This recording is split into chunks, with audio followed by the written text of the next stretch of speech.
सुतियांबेगढ़ ये रांची के कांके कस्बा में स्थित सुतियांबेगढ़ रांची शहर से करीब 25 किलोमीटर की दूरी पर स्थित है। ये इतिहास झारखंड का इतिहास में बहुत पहला स्थान रखने वाली जगह सब है, क्योंकि यहीं से नागवंशियों की और उनके नागवंश साम्राज्य की स्थापना की शुरुआत हुई थी। आदरणीय मदरा मुंडा जी जो उस समय महाराजा थे इस क्षेत्र के, उन्होंने ही अपने दत्तक पुत्र के रूप में नागवंशी राजा, जो कि बाद में फनी मुकुट राय के नाम से प्रसिद्ध हुए, उनको पालक पिता के रूप में अपनाते हुए और फिर जब उनका वृद्धावस्था पहुंच गए, तब उन्होंने अपनी शासन की बागडोर अपने पाले हुए पुत्र फनी मुकुट राय को सौंप दिया। ये घटना 83 एडी की है। 64 एडी में फनी मुकुट राय जी जो नागवंशी साम्राज्य के आदि पुरुष थे जिन्होंने स्थापना किया है, उनका जन्म हुआ था। और 83 एडी में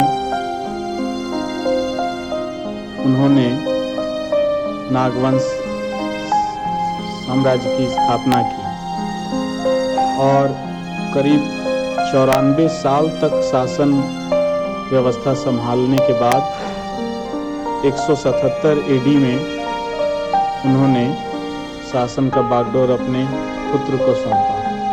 ये 94 साल का जो शासन व्यवस्था, जो बहुत लंबा और ऐतिहासिक था, उन्होंने नागवंशी साम्राज्य की नींवें इतनी गहरी और इतनी बड़ी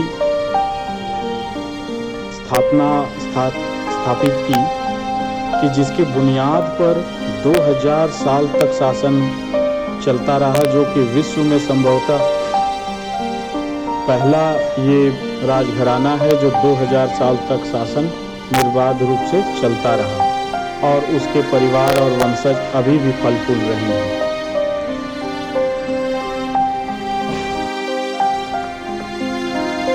यह जो मुड़हर पहाड़ देख रहे हैं आप, यहीं से मुंडा साम्राज्य, उसके बाद नागवंशी साम्राज्य का जो शुरुआत हुआ और मुंडा साम्राज्य जब तक शासन व्यवस्था किया, इसी पहाड़ के इर्द गिर्द ही उनका शासन, उनकी राजधानी और उनका पूजा स्थल वगैरह था। आप सबसे ऊंची चोटी पर एक पूजा स्थल भी देखेंगे जो शक्ति स्थल जैसा है, जहाँ पर उस समय बलि और पूजा वगैरह होता था।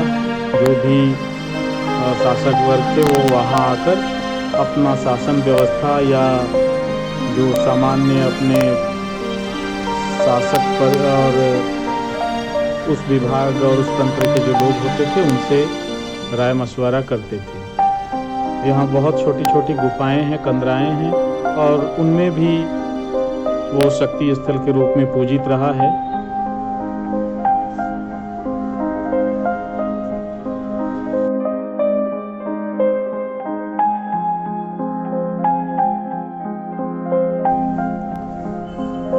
यह जो मंदिर का आप भग्नावशेष देख रहे हैं, ये महाराजा फनी मुकुट राय के द्वारा बनाया हुआ सूर्य मंदिर था और सूर्य देवता का अब विग्रह भी क्षत विक्षत अवस्था में है। केवल आधा ही है जो पैर को आप देख रहे हैं और उनके अगल बगल शिव, गणेश इत्यादि स्थापित हैं।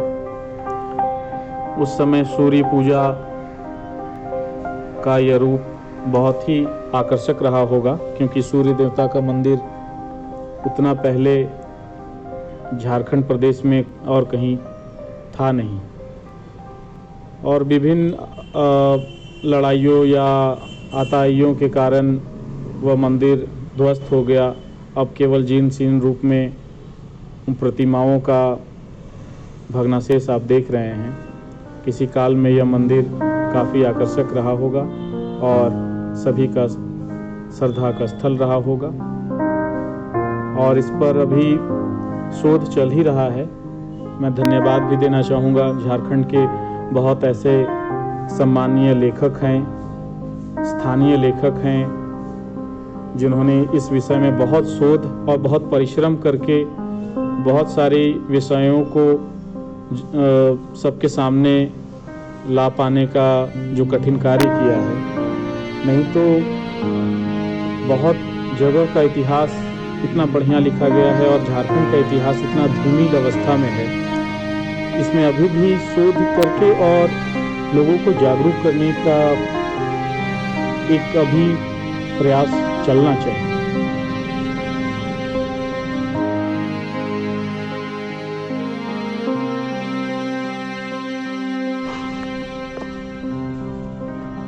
यह जो अंधेरी और उजियारी नामक तालाब का अवशेष आप देख रहे हैं, जिस समय यह घटना बताने जा रहे हैं उस समय यह तालाब काफ़ी बड़ा और काफ़ी अच्छा स्थिति में था।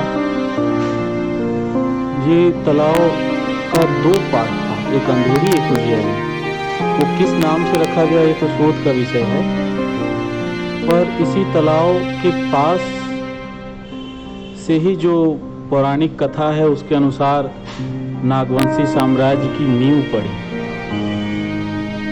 और यह तालाब का वर्तमान स्थिति आप देख रहे हैं, ये कुछ लोगों ने घर बनाने के लिए या किसी भी कारण से उसको मिट्टी से भर दिया था, जो बाद में वहाँ के गांव के निवासी अपने खर्चे पर उसको प्रशासनिक हस्तक्षेप के द्वारा फिर से तालाब को पुराना स्वरूप देने के लिए फिर प्रयासरत हैं, जो फिर से आपको दिख रहा है धीरे धीरे स्थिति में आने का। इसमें एक पौराणिक कथा ये है कि जब खांडव वन दहन हुआ था महाभारत के समय, उस काल में नाग जनजाति से लड़ाई था पांडवों का। उसके बाद उन्होंने खांडव वन दहन किया। उसमें कुछ नाग जाति भागकर गुमला क्षेत्र के टोटो जगह में शरण लिए हुए थे। वहीं पुंडरीक नाग के वंशज भी थे। बाद में एक समय काल के बाद उनका विवाह हुआ और वो काफ़ी जगह भ्रमण करते रहते थे। सब तरफ जंगल पहाड़ थे तो सब अपने शरण स्थली बनाए हुए थे गांव कस्बों में। फिर उनका जो शारीरिक रचना था कुछ दूसरे प्रकार का रहा होगा, जो पौराणिक कथा है उनके अनुसार। कि उनकी पत्नी हमेशा कहती थी कि आप साधारण मनुष्यों जैसा नहीं लगते हैं, आपकी जिह्वा का आकार कुछ और है, अलग है, कुछ अगर रहस्य है तो मुझे बतलाइए। बार बार वो टाल जाते थे। एक समय यही वो जगह है पिठौरिया कसुतियांबे के ये अंधेरी उजियारी जो तालाब है उस जगह पर, कि वो भ्रमण करते हुए वहाँ पहुँचे दोनों।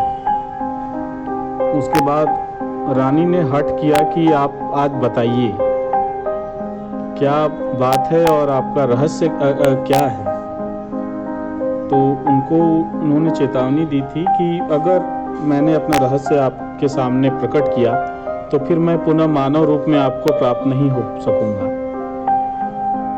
फिर भी उन्होंने हठ ठान ही लिया था, तो मजबूर होके फिर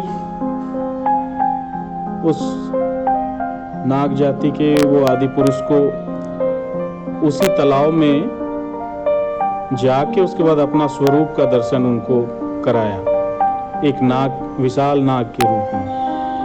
ये कथा है, कथा के अनुसार ही हम बता पा रहे हैं, बाकी तो इतिहास और शोध का विषय है। उसके बाद वह रानी अचेत हो गई और जब उन्हें चेतना कुछ समय काल बाद आई तो देखा कि वो नाग है नहीं और उन्हें प्रसव वेदना भी हो गई। और उस कुछ क्षणों बाद एक बालक का जन्म हुआ वहीं पर उसी जगह। उन्होंने सोचा कि मैं किससे विवाह किया है मैंने, वो कौन सा रूप है, ये बच्चा कैसा होगा, इसलिए उन्होंने उस चीज़ को इतना ज़्यादा अपने मन में बैठा लिया कि उसको आत्मसात नहीं कर पाए और वो उसी तालाब में जल समाधि ली है। और वो नाग जो देख रहे थे कि पुत्र ऐसे ही पड़ा है, अब उसका रक्षा कैसे होगा, तो उन्होंने अपना फन उसके सिर के ऊपर रख कर और अपना पूंछ बालक के मुंह पर रख दिया। बालक उसी को चाट रहा था और प्रसन्नता से खेल रहा था। यही घटनाक्रम चल रहा था उसी समय। उस समय के तत्कालीन मुंडा साम्राज्य के महाराज आदरणीय मदरा मुंडा जी और उनकी धर्मपत्नी वहाँ वन विहार करने को आए। जब उन्होंने देखा कि ऐसी स्थिति में एक बालक पड़ा हुआ है, दैव योग से नाग उनका रक्षा कर रहे हैं और उनका भी कोई संतान नहीं था उससे पहले, उन्होंने उसे ही प्रार्थना करके और पुत्र के रूप में पालने की इच्छा से अपना दत्तक पुत्र घोषित किया और नाग से प्रार्थना किया कि हम पालेंगे। तो नाग वहाँ से फिर धीरे से हट गया। क्योंकि नाग का फन उनके ऊपर था, मुकुट के रूप में था, इसलिए उनका नाम फनी मुकुट राय पड़ा। और जब वो 19 साल के हुए, तो ये घटना 64 AD की है, और जब 83 AD में जब 19 साल के हुए, तब उनके पालक पिता महाराजा मदरा मुंडा जी ने उन्हें अपना उत्तराधिकारी घोषित किया और उसी दिन से नागवंशी साम्राज्य की नींव पड़ी। और फनी मुकुट राय ने घोषणा की कि आज से नागवंशियों के बड़े भाई के रूप में मुंडा और मुंडा जनजातियों को सम्मान मिलेगा। ये हमेशा नाग जनजाति के बड़े भाई के रूप में सम्मानीय होंगे। और जो